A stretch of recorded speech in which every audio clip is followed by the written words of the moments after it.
My wife, a lawyer, proposed that we get a fake divorce so she could fake marry my best friend. This was just so his son could get a good school registration. Seeing the affection between them, I put on a big smile and agreed on the spot. But if it's a fake divorce, it's no big deal for me to keep full control of our assets, right?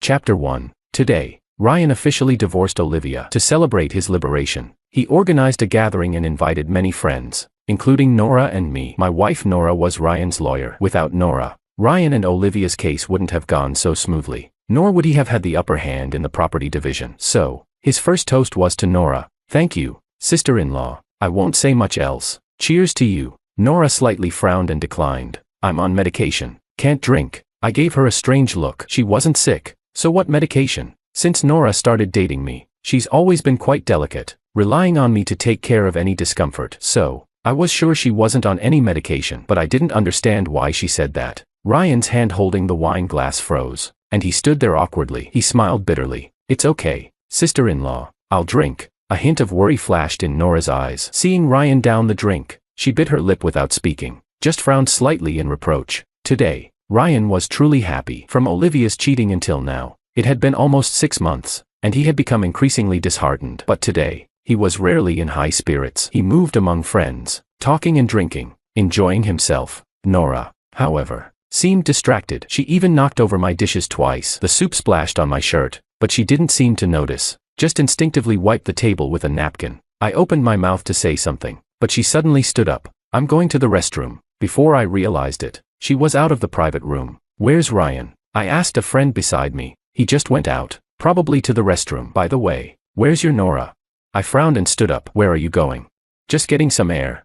At the end of the hallway, there's a window. I genuinely wanted some fresh air, not to catch an affair, nor did I expect to. At the corner, Ryan was holding his head silently, his arm around Nora's shoulders, almost hugging her. Nora didn't dodge. She took out some medication from her pocket and gave it to Ryan, then unscrewed a water bottle, letting him drink in small sips. She glared at Ryan, pretending to be angry. Serves you right.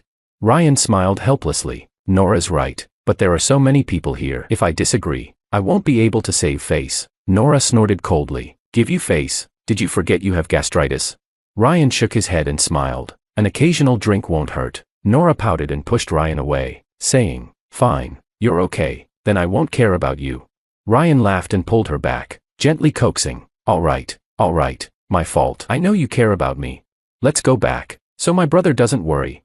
Chapter 2. I left. The moment they walked out from the corner, I left. One was my best friend, the other the person I loved most. How was I supposed to face this?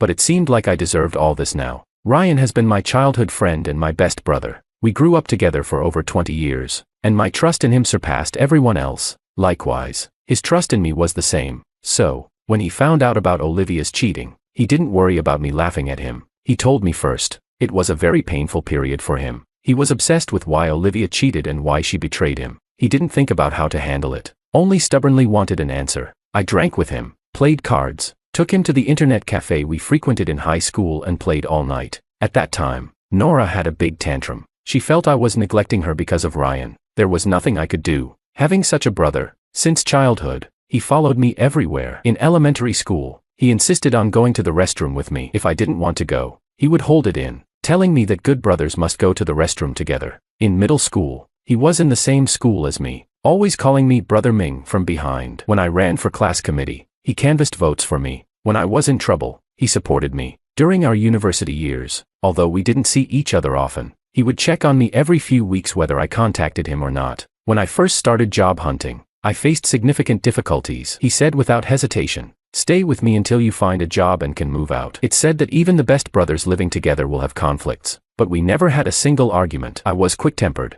and he always calmed me down, offering advice and analyzing pros and cons. He was mild-mannered, often getting taken advantage of without saying a word. When his boss gave him an unreasonable bill, I took people and overturned his booth. Many people said he was my lapdog, but he always said making peace brings money, advising me not to mind. With such a brother, how could I ignore him during his toughest times? So, I tried to balance between both sides, persuading them. Eventually, Ryan made up his mind to divorce, but Olivia disagreed, so they had to go through litigation. Brother Ming, isn't sister-in-law a lawyer, and with such a good reputation? Can you ask her to help me with this case, rather than letting someone else earn the lawyer's fee? It's better for family. Of course, I wanted to help him as much as possible, but I knew it would be troublesome. Nora's willingness was another matter. Handling a friend's case and taking money was awkward. After all, Nora is Nora, and I am me. If it were me, I would do it for free, but between husband and wife, some things need mutual understanding. So, I said I'd ask, without making any promises. Sure enough, Nora looked troubled when I mentioned it.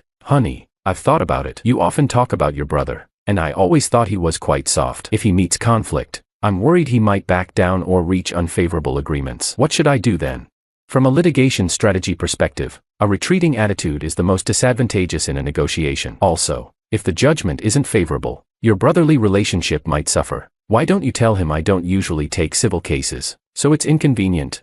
I nodded and conveyed Nora's words to him. Ryan, while drinking with me, poured out his heart. He said that after finally settling down in middle age, his parents passed away one after another. He focused on his career to work hard for his small family, but Olivia cheated and transferred most of their money. Now, relatives don't interact with him, and friends avoid him like the plague. He said he was too unlucky, not knowing which deity he offended. As nothing went right in his life, he vented his misery half the night, saying he didn't know what to do and begged me to help him no matter what. Moved by his words and 2 beers in, I decided to help him personally. I called people and found out Olivia and her lover's address, planning to give them some legal edge intimidation. However, during our planning, Nora directly stopped me. Her angry glare almost pierced through me. She said, "If I knew you were going to do this, I would have taken the case myself." So, Nora eventually took the case, but later, she and Ryan got closer, and when she passed by me, she said, "All of this happened because of me." Chapter 3. When I returned to the private room, Ryan was sitting in my seat, laughing and chatting with Nora. Nora smiled as she subconsciously accepted the food Ryan served her, as if this action had been repeated many times before. Ryan noticed me first. His expression froze for a moment before he quickly stood up and waved to me. "Brother Ming, where did you go? I didn't see you." I pushed his arm away. "Just went out for some fresh air." Ryan's eyes were momentarily dazed. He pretended nothing was wrong and smiled at me. "Then sit down. I'll go talk to them." I returned to my seat, sat down lifelessly, lit a cigarette, and immediately extinguished it in the ashtray. Nora looked at me with confusion. "What's wrong with you?" I looked at her, puzzled. "What do you mean what's wrong with me?" Nora frowned and sulkily began eating. In the years after our marriage, whenever Nora saw me looking displeased, she felt I was giving her attitude, that I was disrespecting her. It seemed like no matter what happened, I always had to appear happy. At that moment, a few people were clamoring to drink with Ryan. Nora showed that worried expression again. I looked at her, finding it quite amusing, and laughed out loud. She glanced at me and then, as if realizing something, quickly avoided my gaze and looked down. I stood up and poured a glass of wine, addressing Ryan politely. "Brother, you've drunk everyone else's toast, but you can't refuse mine, can you?" He smiled awkwardly and then politely said, "Of course not. How could I refuse Brother Ming's toast?" I glanced at Nora's mixed expression of anger and worry, then at Ryan's helpless face as he drank. I felt quite pleased. After one glass, I naturally toasted another. The people around us marveled at how close Ryan and I were. Later, Ryan drank a lot, but it seemed like I drank even more. In a state of semi-consciousness, Nora grabbed my hand, but I instinctively pushed her away. In the end, Ryan on my left and Nora on my right supported me into the car. Nora said to Ryan, "Why don't you come with us? I'll drop you off first." Ryan shook his head. "No need. I'll take a cab. You take Brother Ming home." Nora, thinking I was too drunk to be aware, said, "It's too late, and you've been drinking. I won't feel at ease. It's on the way." Ryan suddenly lowered his voice. "Sister-in-law, don't. I'm fine. You take Brother Ming home." I overheard everything without any burden, then closed my eyes and turned over. Ryan ultimately didn't get in our car. The ride home was silent. No music, no conversation. That night, Nora stayed up all night in the living room watching videos. I, on the other hand, slept soundly and, for once, had a pleasant dream. Chapter 4. Ryan's case was not smooth from the beginning. As Nora described, Ryan's personality always made him indecisive. A lawyer needs to know the facts to provide corresponding strategies, but Ryan often missed the point, and he would gloss over key issues. Sometimes, seeing him so hesitant, I couldn't bear it and often impatiently urged him to face the problems. Nora sighed and called me outside, saying, "Honey, let him talk to me alone, maybe with you around. He's embarrassed to talk about family matters. After all, it's pretty humiliating." That day, they talked in the office for over an hour. When they came out, Ryan's brow was unusually relaxed, as if a weight had been lifted off his shoulders. He said, "Thank you so much, brother and sister-in-law." I asked what happened. He said, Sister-in-law is very considerate and respects my feelings. He looked at me with envy in his eyes. That look and his description made my heart skip a beat, but I didn't think much of it. I asked Nora what she did. She said, "Nothing much. I just had a heart-to-heart with him. Told him most families have their own misfortunes, and some things must be faced." I also encouraged and comforted him. Men need some respect, and once that's considered, they open up. I'll handle future contact with him alone. Sure enough, from that day on, the case progressed more smoothly. At first, Ryan would chat with me about the progress. I don't know when, but our contact became less frequent, until one day, I called him to ask about the case's progress. He casually said, "What progress? I'm not sure. Sister-in-law is handling everything." I replied helplessly, "All right, I'll ask her tonight." He said there was no need. "Nora is right next to me. I'll let her talk to you." So, suddenly, through my brother's phone, I spoke to my wife. Nora said something, but I wasn't paying attention. I just thought their relationship seemed a bit too close. Nora teased, "Are you unhappy that I'm getting along well with your brother?" I casually asked her, "Do you still think Ryan is soft and prone to backing down?" At the time, Nora was busy with her laptop, taking a break. She laughed. "Actually, he's quite interesting." Too many clues made my suspicious mind more and more tense. When did that string break? It should have been that early morning. Nora and I were both asleep when her phone suddenly rang. Half asleep, she answered. I don't know what she heard, but the next second, she sat up suddenly. She said, "I'll be there right away." "Ryan, don't open the door for her and don't talk to her, but keep the recording on. I'll call the police first. Wait for me." She then hurriedly started finding her clothes. Nora, unlike my carefree self, always did things methodically. Though we influenced each other over the years, I had never seen her this anxious. It gave me a bad feeling. I asked her, "What happened?" She said, "Olivia went to see Ryan again. She's threatening to kill herself if he doesn't open the door. You go back to sleep. I'll handle this." I blurted out.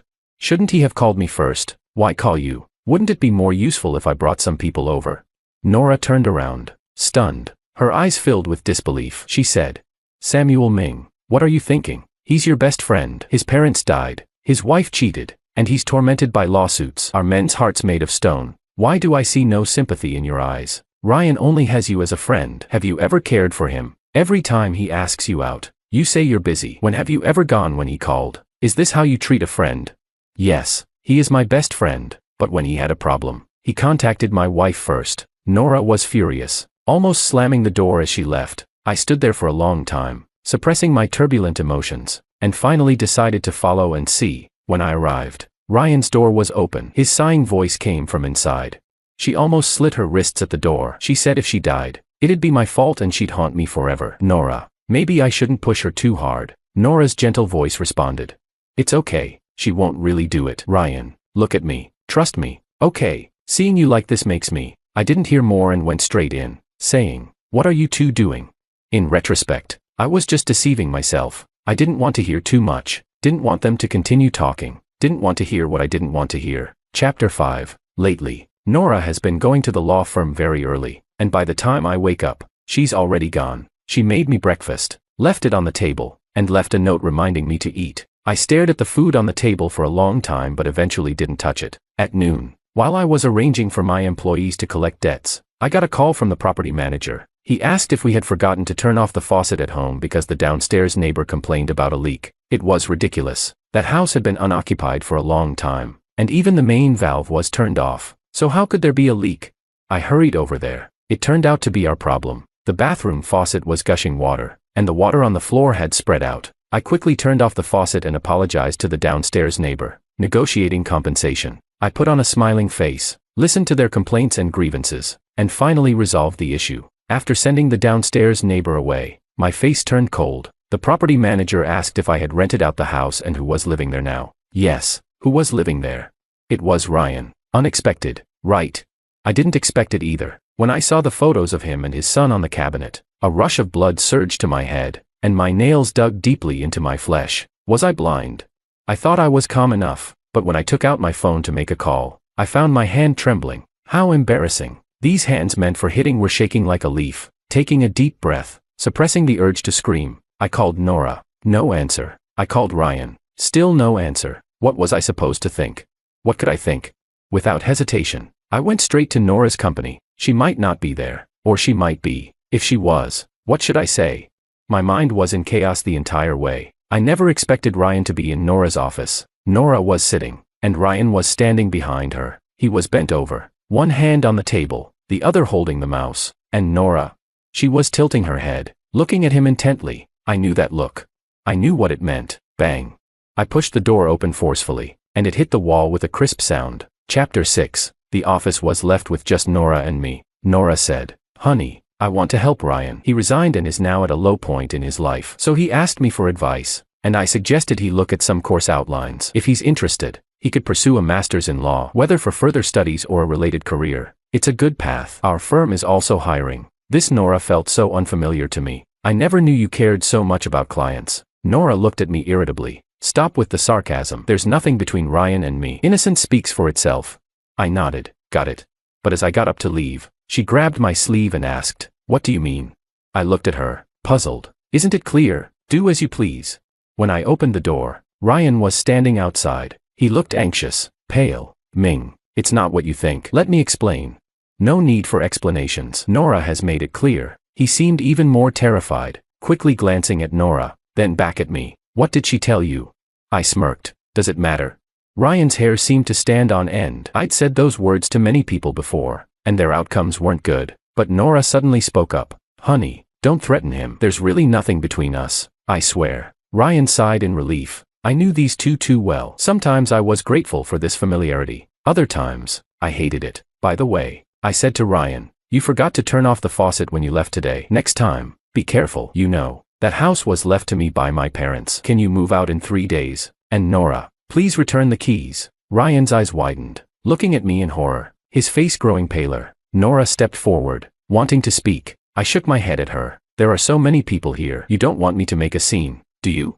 I walked away without looking back. I heard that after I left, Ryan fainted. Nora told me this when she came back to pack her things. I let him stay in the old house because Olivia kept pestering him. "You're his best friend. You know his state." He quit his job and went home because those life issues were overwhelming him. Now, because of your threats, he's becoming more anxious. I just wanted to help him. I was going to discuss it with you, but you were always suspicious. We didn't want you to misunderstand. She said, "I know you're upset with me now, so let's take a break. There's a big criminal case that needs our team's attention, and it might be an opportunity for me. I'll stay at the firm for a few days." "Nora," I called her. "You're going to the firm, right?"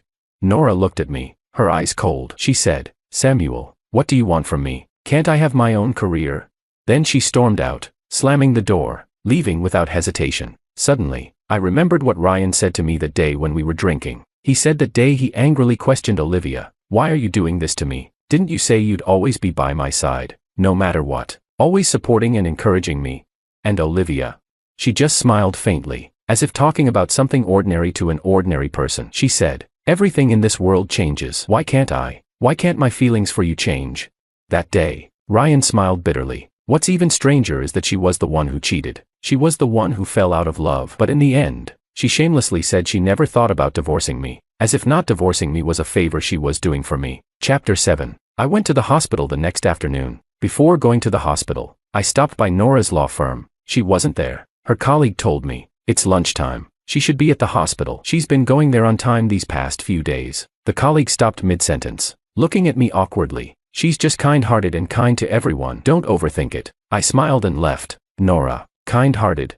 Not really. On the contrary, she's a bit cold. She's always clear about her own business and others. In her words, "Not empathizing is part of my professional ethics and respect for myself and others." For so many years, she never did anything that could lead to misunderstandings. If she's good to someone, it's genuinely from the heart. When I got to the hospital, Nora was gently persuading Ryan to eat. "You need to eat something. Your stomach is bad. You can't go on like this. Think about it. Your parents wouldn't want to see you like this. Sister-in-law, you're so good to me, but Brother Ming seems like he can never forgive me." Nora sighed. "That's just his temper. I'll talk to him, and I'll also talk to him about that other thing." "Talk to me? About what?" I was puzzled, but Ryan suddenly grabbed Nora's shoulder. "Don't tell Samuel. This is my business. It has nothing to do with you guys. I'll solve it myself. Don't involve Brother Ming." Nora looked worried, her hand unconsciously brushing against Ryan's palm. But when she realized it, she carefully pulled back. I stood at the door, numbly watching it all. A sharp pain pierced my heart. I bit my teeth, using the pain to suppress the pain. I asked, "What do you want to talk to me about?" The moment they saw me, Ryan looked terrified, and Nora stood up quickly, putting distance between herself and Ryan. Ryan looked at me in panic, trying to force a smile. Samuel, you're here. I looked at him expressionlessly, then turned to Nora. Speak. What do you want to talk to me about? Nothing. Nothing. Ryan denied it immediately. Nora stepped forward and said, Honey, there's something I want to ask you for help with. I motioned for her to continue. Ryan tried to stop her, but Nora didn't give him the chance. She said, Samuel, let's get a divorce. Samuel, it's not easy for Ryan to raise a child alone. Now Nico's school registration is a problem without the right household registration. Let's help him one more time. Once Nico's schooling is settled, we can remarry. Okay. I never thought I'd hear something so absurd. I doubted my ears were working correctly. What? Ryan, pale, shook his head vigorously. Brother Ming, that's not it. Sister-in-law is overthinking it. I can handle it myself. Nora, like a car with failed brakes, continued.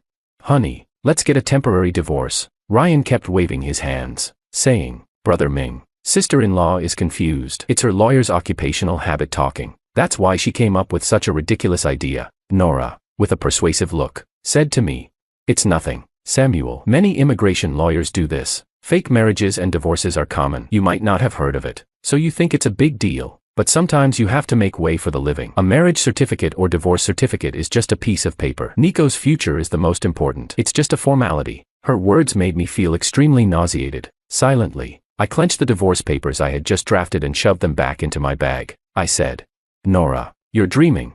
I thought. If that's the case, we need to reconsider the division of assets. Chapter 8. Nora chased after me as I left the hospital. She grabbed my hand, her brows furrowed with confusion. Samuel, let's talk. I sneered. Talk about what? Divorce? Nora, you can say anything, can't you? Nora frowned and said, It's a fake divorce. I just want to help him. Nora, do you even believe what you're saying? I'm telling the truth. Why don't you believe me? I replied half-mockingly. All right, I'm in no hurry. Or you could sue me. You haven't handled a case for yourself yet, have you?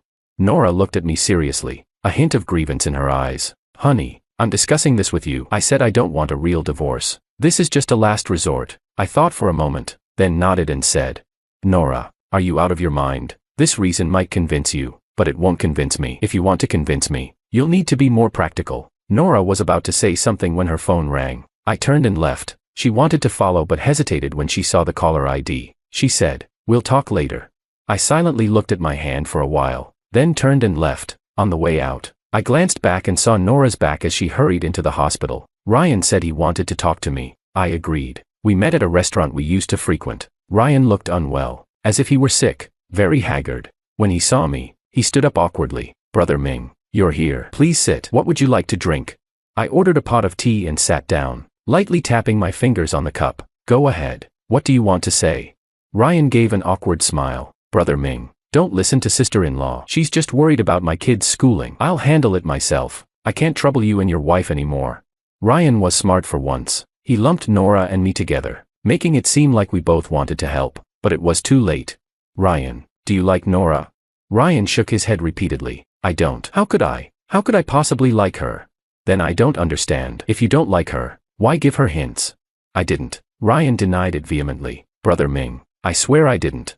I shook my head, smiling. Ryan, adults have their boundaries. We're both men. Do I need to explain what certain behaviors mean? Do you think your relationship is just between a client and a lawyer, between a doctor and a patient, a landlord and a tenant? There are behavioral boundaries. Do you think you haven't crossed the line, but with hints? Not every woman would shamelessly initiate. You two are quite in sync, aren't you?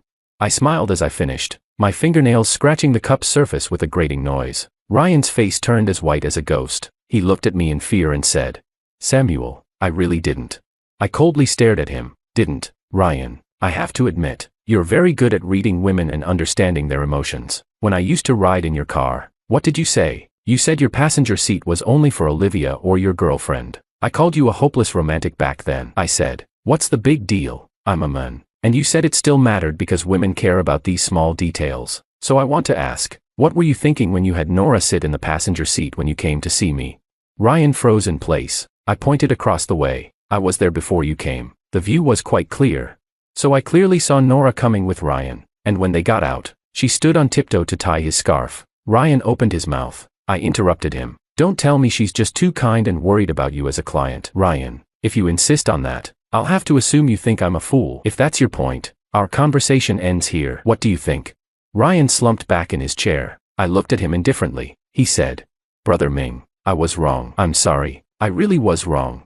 He continued, "My parents died, my wife cheated, and I suddenly felt like I had no purpose, like I was me, and everything else was separate. Brother Ming, I never thought anything would happen with sister-in-law. I just couldn't let go of her kindness and concern, and that led to this." He said he was just too empty inside and needed a woman to fill the void. "Unfortunately, that woman was my wife. I'm sorry, Brother Ming. I was wrong. From the moment Nora suggested the fake divorce, I knew I was wrong. Don't worry. Nothing ever happened between us. I'll draw the line and return her to you. We won't see each other again. Brother Ming, forgive me this once, please?"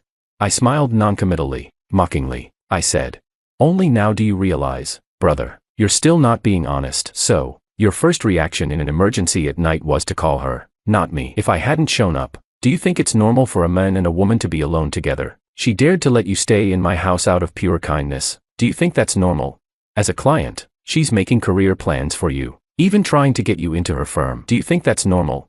You say it's just because you can't let go of her kindness and concern. That's a tough claim. You two are practically glued together, and you only realized the mistake when she suggested the fake marriage. It's not like that, Brother Ming. Feels good, doesn't it? My woman goes out of her way to be good to you, even willing to divorce me. Must be thrilling, right?" Ryan shook his head. He seemed unable to say anything but shake his head. "Stop pretending, Ryan. You just said you'd return her to me. You used the word return, implying you assumed she was yours now, right? So I'm not wrong. You two must have already confessed your feelings, right?" Ryan looked up, shocked, staring at me in disbelief, as if he couldn't understand how I knew. "Ryan, I've known you for over 20 years. No one knows you better than I do." My words shattered Ryan's composure. "Samuel, remember the man Olivia cheated with? I met him before your lawsuit. He wasn't with Olivia anymore. He even had a new girlfriend and was planning to get married at the end of the year. He was doing well, very at peace, almost like he had been reborn. He wanted to apologize to you, saying he was immature back then and hoped you could forgive him. He said he had moved on and hoped you could too. I understand, Ryan. Likewise, he understands me. He knew what I was implying, so he begged me to stop, but of course, I would continue. Can you forgive him, Ryan? He tore your family apart, messed up your life, and then just walked away with an apology. Why does he think you should pick up the pieces he left behind? Why does he think you should accept his return, Ryan? Why is he so awful?" I added, "I really considered you a brother back then, but I admit I was short-sighted, not expecting Olivia to cling to you after that guy disappeared." Chapter 9. Ryan was trembling all over and asked me what I wanted. I sneered, "A divorce, making room for you too." Ryan's lips quivered. "I never thought about it before, and I never will, Brother Ming. I won't be with her." His words were as solemn as an oath. "Really, that's your business." I looked out the window. I said nothing, but if Nora knew Ryan was saying this, she'd probably be devastated. That thought made me smile. Seeing my smile, Ryan hurriedly said, "Brother Ming, if you want a divorce, then divorce her. She doesn't deserve you." I stood up and looked at him with disdain. Before leaving, I said to him, "Ryan, you don't need to call me brother anymore. We stopped being brothers long ago. Ryan and I truly grew up together. From kindergarten to marriage, always the best of brothers. Back then, our families lived close, just upstairs and downstairs. When we were kids, his parents often fought, and he was scared, hiding in the hallway crying. So I'd take my allowance, treat him to snacks, and bring him to my house to play games with me. I'd even stand up to his dad who wanted to hit him. Later, seeing how pitiful he was, I started having him over for meals and to do homework together every day. Everyone knew that Samuel's best friend was Ryan. Everyone knew that Samuel always stood behind Ryan. If I had food, he'd never go hungry. I never minded giving and taking with him. From kindergarten to high school, the farthest we were ever apart was the distance between two classrooms. Even in college, we never lost touch. My dad joked, "I should just adopt you as my godson." Ryan nodded. I grew up eating Ming's family's food. Calling Samuel brother and calling uncle dad is only right. How laughable. To be betrayed like this by the person I trusted the most. I truly deserved it. Nora came home at dusk. She said to me, "Honey, let's just help Ryan. He's your best friend. You can't bear to see him down and out, right?"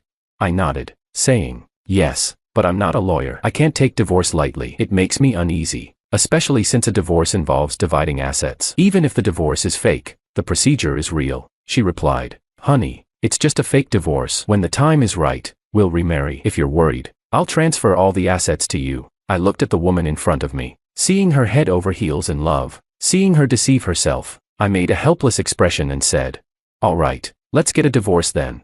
Our divorce process was smooth and quick. The divorce agreement was prepared by her. The property, car, and bank savings were all given to me. On the day we got the divorce certificate, I asked Nora to move out of the house. She was stunned, confused. What do you mean?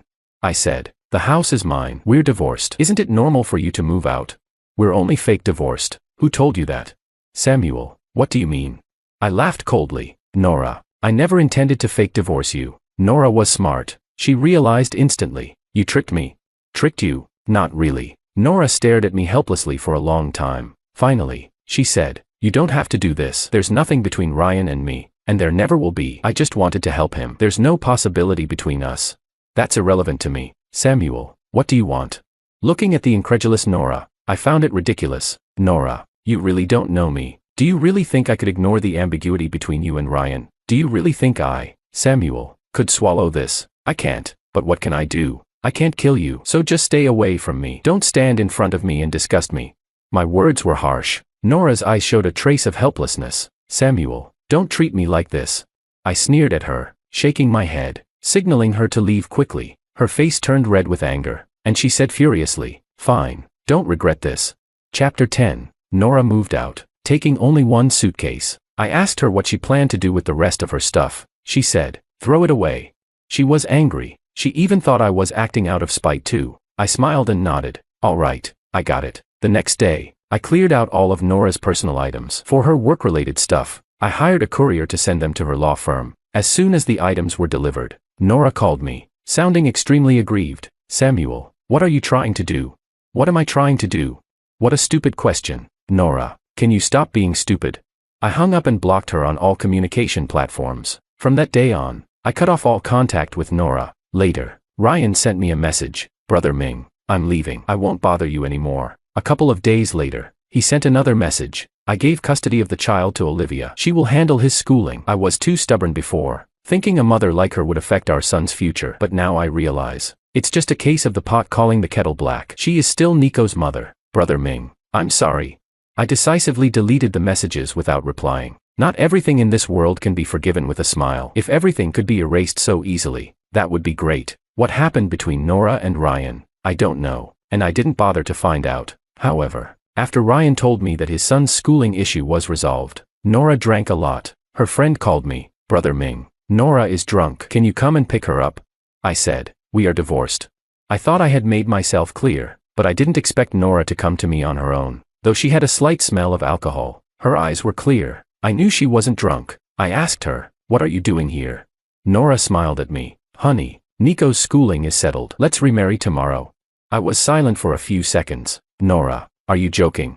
Nora's lips pressed into a straight line. We agreed on this. It was a fake divorce. Her tone made me feel absurd. Just like when I first heard her say she wanted a fake divorce. Nora, I don't believe you can't see it. Is it fun to deceive yourself like this?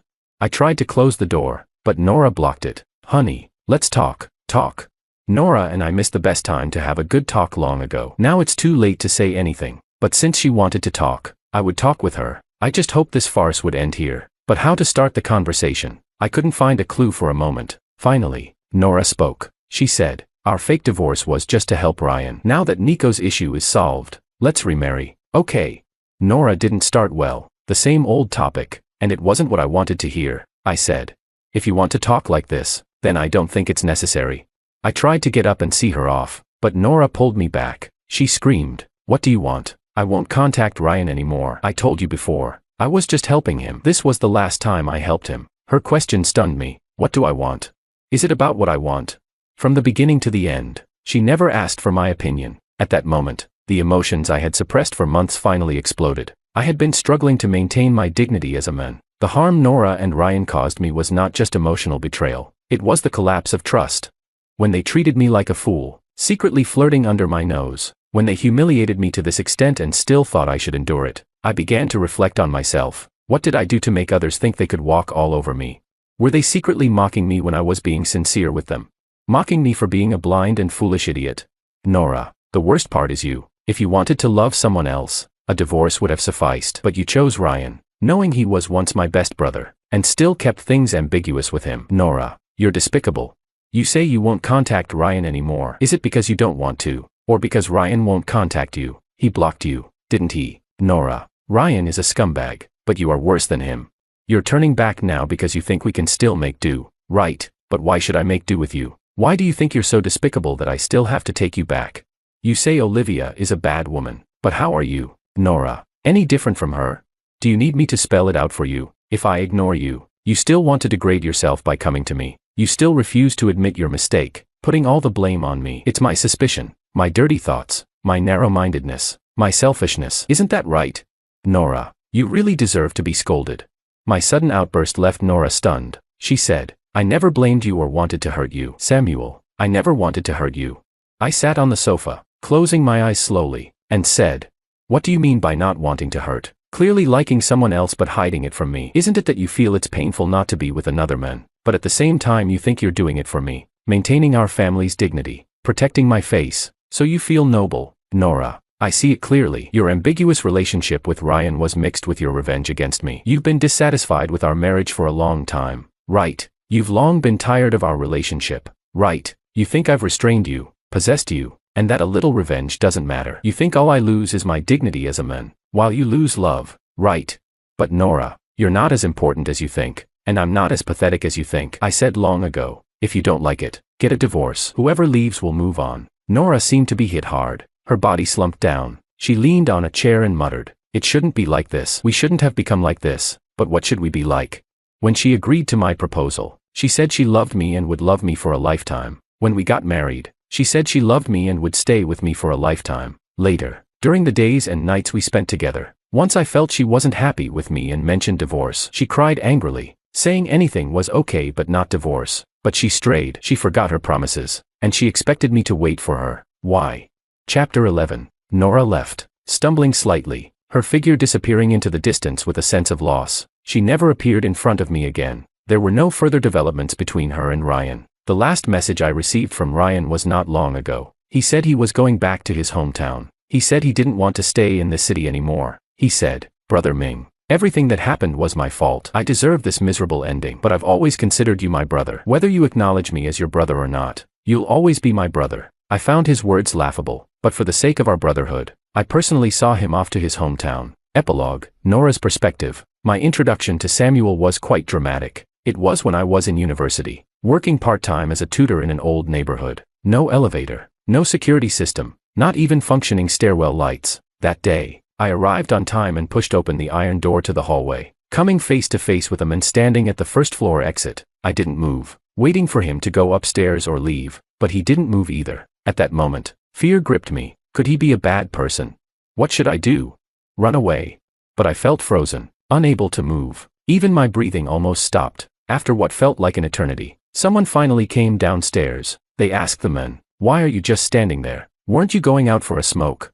The man chuckled. I think I scared this young lady. That man was Samuel. I didn't get a clear look at his face that day until he approached me later at school and greeted me. He spoke softly, as if afraid of scaring me. He was a gentle and considerate person, quite unlike Ryan. Ryan was sensitive, melancholic, always full of worries, and timid, unable to shoulder responsibilities. I didn't like him much, especially when Samuel got hurt because of him. By then, Samuel and I were already together. I was furious, cleaning his wound and asking, aren't you afraid? He laughed sheepishly. Of course, but how can a big brother ignore his little brother in trouble? Don't worry, I know what I'm doing. Samuel was always like this, never taking my advice, never needing anyone's help. I asked him why. He said he was used to it. Later, I often thought, maybe it was because Samuel was always so headstrong, too much of a macho man, that when a warm and respectful guy like Ryan came along, I got lost. That time, he got drunk because he was sad, and I went to pick him up. Listening to him talk about his deep feelings for Olivia, hearing him self-destruct and self-deprecate, seeing his pain, my heart ached, and I suddenly wanted to hug him, give him all my love, save him. And so, it spiraled out of control. I paid more and more attention to him, cared more and more about him, felt more and more for him. I realized I liked him after a partner told me, you're being impulsive. Such a small case shouldn't affect you like this. If you're not feeling well, let someone else handle it. Don't let emotions get in the way. After hearing those words, I spent 3 hours on the rooftop, until Ryan called. I made something tasty. Do you want to come over? At that moment, I was filled with tenderness, even smiling as I replied, sure. I had fallen for Ryan. I had fallen for my husband's best friend. I could feel that he had feelings for me too. But neither of us broke the silence. We pretended nothing inappropriate had happened. Pretended we were just doing what ordinary friends do. We even deliberately ignored Samuel's presence. Samuel said that when I was being ambiguous with Ryan, it was out of revenge against him. I vehemently denied it. But deep down, I knew Samuel was right. I didn't want to hurt Samuel. I just didn't love him anymore. I transferred my affections to someone else, but I didn't seek a resolution. I gave up my own love to fulfill his desire for dignity, to maintain the facade of a harmonious family. I wronged myself and Ryan, but I felt I hadn't wronged Samuel. That was my thinking back then. I was lost, obstinate. But even then, I felt a vague sense of guilt towards Samuel. The first time I felt a crisis was when Samuel caught Ryan and me together one night. He questioned what we were doing. At that moment, Ryan and I panicked. The embarrassment and shame of being caught made me lash out. I blamed Samuel for having dirty thoughts, trying to cover my own disgrace. That was the first time I considered ending things with Ryan. So I called Ryan. I said, "Ryan, I like you. The kind of like where I want to be with you. But I can't betray Samuel. Ryan, tell me, what should I do?" Ryan was silent for a long time. Finally, he said, "Samuel is my brother. You can't betray him. We promised each other that once the case was over, we wouldn't see each other again. So we treated that time as our last hurrah. That's why we were so careless, so full of flaws. But I didn't care anymore. Thinking about losing my true love for the rest of my life, I wasn't afraid of anything. True love. It came fast and went fast. So what true love? It was just a surge of hormones. When I realized Samuel truly wanted to divorce me, I felt like I had fallen from a great height. I deceived myself, telling myself Samuel was just angry with me, that once I ended things with Ryan, he would come back to me and love me as he did before. I went to find Ryan, and he looked at me with a complicated expression. He said, "You shouldn't have come." His gaze had changed, becoming clear and honest. How strange. Just a few days ago, we were madly in love. But Samuel's decisive action was like a loud gong, waking us up instantly. Ryan sarcastically asked me, "You didn't really think about marrying me, did you?" "What do you mean?" Ryan laughed. He shook his head as he looked at me. "You don't deserve to be Samuel's wife, and I don't deserve to be his brother." Ryan was just seeking a sense of accomplishment with me, and I was equally blinded by the thrill of the affair, unable to distinguish right from wrong. Olivia said, "Everything in this world changes. Why can't I? Why can't my feelings for you change?" I called her a scumbag, but I ended up becoming the person I least wanted to be.